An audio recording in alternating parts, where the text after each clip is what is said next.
லக்ஷ்மி ஸ்ரீ சமையலறையில் இன்றைக்கி வந்து இடுப்பு வலி முதுகு வலி இருக்கிறவங்க நாள்பட்ட கை கால் வலி இருக்கிறவங்களுக்கு ஒரு ஹெல்த்தியான ரெசிபி எப்படி செய்கிறதுன்ட்டு பார்க்கலாங்க. கம்பு வந்து நம்ம நல்லா கழுவிட்டு இந்த மாதிரி வந்து துணியில் வந்து காய வச்சு எடுத்துக்கலாங்க. நம்ம கம்பை கேஸ் ஆன் பண்ணிவிட்டு நம்ம கடாய் வச்சுக்கலாங்க. 1 கப்பு அளவு நான் கம்பு எடுத்துக்கிறேங்க. இந்த கப்பால் தாங்க நான் எல்லா பொருளும் இன்றைக்கி அளந்து எடுத்துக்க போகிறேன். நல்லா கம்பு வந்து வறுபட்டுடணும். இதில் இரும்பு சத்து கால்சியமும் நிறைய இருக்குதுங்க. உணவில் வந்து அடிக்கடி நீங்கள் வந்து கம்பை சேர்த்துக்கோங்க. ஏன்னா போன்லாம் நல்லா ஸ்ட்ராங்காக இருக்குங்க. கம்பு வந்து நல்லா வறுபட்டுச்சுங்க. இந்த மாதிரி வறுபட்டால் போதுங்க. நம்ம இப்போ எடுத்துடலாங்க. கம்பு எடுத்த கடாயிலே நம்ம வந்து 1 கப்பு வந்து உளுத்தம்பருப்பு போட்டுக்கலாங்க. அதே கப்பால் தாங்க நான் எடுத்திருக்கேன் உளுத்தம்பருப்பு. அது கூட வந்து கொஞ்சம் வெள்ளை உளுத்தம்பருப்பு கொஞ்சம் சேர்த்துக்கலாங்க. ஏன்னா கருப்பு உளுத்தம்பருப்பு நம்மளுக்கு வறுபட்டது தெரியலன்னா வெள்ளை உளுத்தம்பருப்பு நம்மளுக்கு வந்து நல்லா செவந்து கொடுக்குங்க. அப்போ வந்து இந்த கருப்பு உளுத்தம்பருப்பை நம்ம எடுத்துடலாங்க. இதில் வந்து இரும்பு சத்து புரதச்சத்துலாம் நிறைய இருக்குதுங்க. இடுப்பு வலிக்கு நாள்பட்ட இடுப்பு வலிக்கு கருப்பு உளுத்தம்பருப்பு நம்ம உடம்புக்கு ரொம்ப நல்லதுங்க. உளுத்தம்பருப்பு நல்லா வறுபட்டுச்சுங்க. பாருங்கள் செவந்து வந்துக்குது. இப்போ நம்ம எடுத்துடலாம் உளுத்தம்பருப்பை. அதே கடாயில் வந்து நம்ம 1 கப்பு வந்து கலக்காக்கொட்டை போட்டுக்கலாங்க. கலக்காக்கொட்டையும் நல்லா வறுத்து எடுத்துக்கலாங்க. ஏன்னா நம்ம எல்லா பொருளும் வறுத்து எடுக்கிறோம்னா நம்ம 4 படை வச்சுருந்தோம்னா இப்போ வந்து கெட்டு போகாது இருக்குங்க.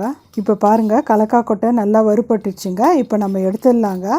கலக்காக்கொட்டையை வறுத்தம் பாருங்கள். அதே கடாயில் வந்து 1 கப்பு வந்து நம்ம கடலை போட்டுக்கலாங்க. லைட்டாக வறுபட்டால் போதுங்க. நம்மளுக்கு உளுத்தம்பருப்பும் கலக்காக்கொட்டையில் இருக்கிற நார் சத்து புரதச்சத்து வந்து இந்த கடலையில் இருக்குதுங்க. ஓரளவுக்கு கடலை வந்து வறுபட்டுச்சுங்க. இப்போ நம்ம கடலையை எடுத்துடலாங்க. அதே கடாயில் வந்து 2 ஸ்பூன் வந்து வெள்ளை எள்ளு சேர்த்துருக்கோங்க. அதையும் வந்து நம்ம நல்லா வறுத்து எடுத்துக்கலாம். வறுத்த எல்லா பொருளையும் நம்ம தனித்தனியாக தட்டில் போட்டு ஆற வச்சுருக்கோங்க. ஆறின கம்பை வந்து இப்போ மிக்சி ஜாரில் போட்டு நல்லா நைஸாக பொடி பண்ணி எடுத்துன்னு வந்துடலாங்க. இந்த மாதிரி தாங்க கம்பு வந்து நைஸாக நம்ம அரைச்சி எடுத்துன்னு வரணும். இப்போ நம்ம ஒரு பவுலில் அந்த கம்பை வந்து போட்டுக்கலாங்க. உளுத்தம்பருப்பையும் நம்ம வந்து மிக்சி ஜாரில் போட்டு நல்லா நைஸாக பொடி பண்ணி எடுத்துன்னு வந்துடலாங்க. உளுத்தம்பருப்பு பாருங்கள் இந்த மாதிரி தாங்க நைஸாக அரைக்கணும். நம்ம கம்பு போட்டு வச்சோம் பாருங்கள் அந்த பவுலில் அதிலே கொட்டிக்கலாங்க. நம்ம அடுத்தது வந்து கலக்காக்கொட்டைங்க. கலக்காக்கொட்டை வந்து நான் தோல் உரிக்காதே நான் அப்படியே போட்டிருக்கேங்க. நீங்கள் ஒன்றா கூட தோல் எடுத்துகிட்டு கூட நீங்கள் போட்டுக்கலாங்க.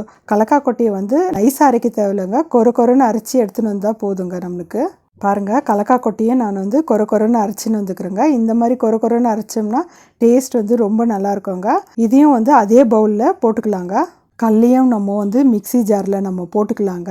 எல்லா பொருளும் ஏன் நம்ம தனித்தனியாக நம்ம அரைக்கிறோன்னா அரைக்கிற டைம் வந்து நம்மளுக்கு வேறுபடுங்க. அதனால தான் நம்ம வந்து தனித்தனியாக அரைச்சி எடுத்துக்கிறோம். கல்லையும் வந்து நல்லா நைஸாக அரைச்சிக்கணுங்க. நல்லா நைஸாக அரைச்சிட்டோங்க. இப்போது அதே பவுலில் நம்ம கல்லையும் போட்டுக்கலாங்க. பாருங்கள் நம்ம வறுத்து வச்ச எள்ளை வந்து இதிலே போட்டுக்கலாங்க. அதே போல் 1/4 ஸ்பூன் வந்து ஏலக்காய் பொடி போட்டுக்கலாம். 1 சிட்டிகை வந்து உப்பு போட்டுக்கலாங்க. போட்டுட்டு நல்லா நம்ம கலக்கி கொடுக்கலாங்க. ஒரு பாத்திரம் எடுத்துக்கலாங்க. நம்ம எந்த கப்பால் வந்து எல்லா பொருளும் அளந்தோமோ அதே கப்பால் வந்து வெல்லம் வந்து நான் 1/4 கப்பு எடுத்துருக்கேங்க. நீங்கள் வந்து இது மைல்டாக தாங்க ஸ்வீட் இருக்கும். நீங்கள் வேணும்னா 1/2 கப்பு கூட வெல்லம் எடுத்துக்கோங்க. 1/4 கப்பு நம்ம வந்து வெல்லம் எடுத்துக்கோங்க. அதே போல் வந்து 1/4 கப்பு வந்து நம்ம தண்ணி ஊற்றிக்கலாங்க. தண்ணி ஊற்றி பாகு பதெல்லாம் தேவையில்லைங்க. ஜஸ்ட்டு கரைஞ்சா போதுங்க. ஒரு கொதி வந்தோடனே நம்ம எடுத்துடலாங்க. இப்போ பாருங்கள் நல்லா கொதி வருது. நல்லா கரைஞ்சிச்சு வெல்லம். இப்போ நம்ம எடுத்துடலாங்க. வெல்லம் பாருங்கள் நல்லா கொதிக்குது. இப்போ நம்ம வந்து வெல்லத்தை எடுத்து நம்ம அரைச்சி வச்சோம் பாருங்கள் அந்த பொருளில் வந்து வெடிக்கட்டி நம்ம சூடாக இருக்கும்போதே ஊற்றிக்கலாங்க. நம்ம கொஞ்சம் கொஞ்சமாக ஊற்றி ஒரு ஸ்பூன் வச்சு நம்ம நல்லா கலக்கி எடுத்துக்கலாங்க. வெள்ளைப்பாவு வந்து நம்ம சூடோடு ஊற்றணுங்க. ஏன்னா எல்லா பொருளும் வந்து நம்மளுக்கு சாஃப்டாகிடும் சூடோடு ஊற்றினா. பாருங்கள் எனக்கு வந்து கரைச்சி வச்ச வெல்லத்தை வந்து எல்லாம் சரியாக போயிடுச்சுங்க.